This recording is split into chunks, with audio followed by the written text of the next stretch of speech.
আমরা মনে করি নির্বাচন হলে দেশের স্থিতিশীলতা আরো ভালো হবে, আইন শৃঙ্খলা পরিস্থিতি ধীরে ধীরে আরো স্বাভাবিক হবে, সেনাবাহিনী তখন সেনানিবাসে ফিরে যেতে পারবে।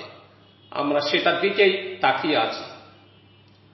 সরকার এখন পর্যন্ত যেই রূপরেখা প্রণয়ন করেছে, দেশের জনগণের মতো সেনাবাহিনীও চায় সেই রূপরেখা অনুযায়ী একটি অবাধ, সুষ্ঠু ও নিরপেক্ষ নির্বাচন অনুষ্ঠিত হোক।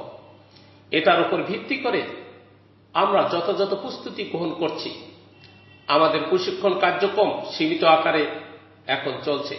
নির্বাচনের সময় আমাদের কি করণীয় সেটাকে ফোকাস করেই আমরা প্রশিক্ষণ চালিয়ে যাচ্ছি।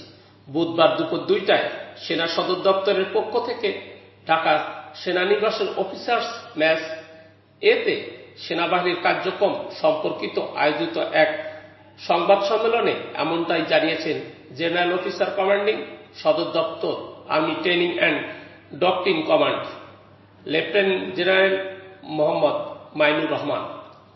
তিনি বলেন, আমাদের প্রশিক্ষণের জন্য একটি বিষয় সম্পর্কিত, তা হল শীতকালীন সময়ে সেনাবাহিনীর দায়িত্ব যুদ্ধের জন্য প্রস্তুতি নেওয়া।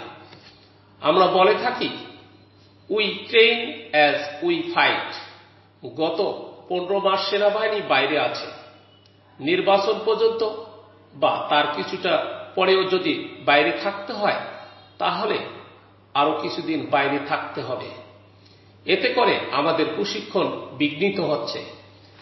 এর পাশাপাশি যে পরিস্থিতির মধ্য দিয়ে গত 15 মাস চ্যালেঞ্জ মোকাবেলা করেছে সেনাবাহিনী, এটার সহজ পরিস্থিতি ছিল না। অত্যন্ত চ্যালেঞ্জিং ও প্রতিকূল পরিস্থিতির মধ্য দিয়ে দায়িত্ব পালন করেছে সেনাবাহিনী। এ ধরনের পরিস্থিতি বাংলাদেশ এর আগে ফেস করেনি। এজন্য আমরাও চাই একটা সুষ্ঠু নির্বাচন অনুষ্ঠিত হোক এবং আমরা সেনানিবাসে ফেরত আসতে পারি।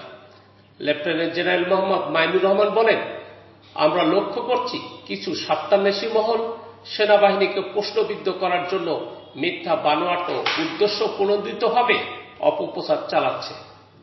তাই আমি দেশবাসীকে নিশ্চিত করতে চাই, সেনাবাহিনীর প্রতিটি সদস্য, সেনাবাহিনী প্রধান এবং সেনাবাহিনীর সিনিয়র লিডারশিপের প্রতি অনুগত ও বিশ্বস্ত রয়েছে।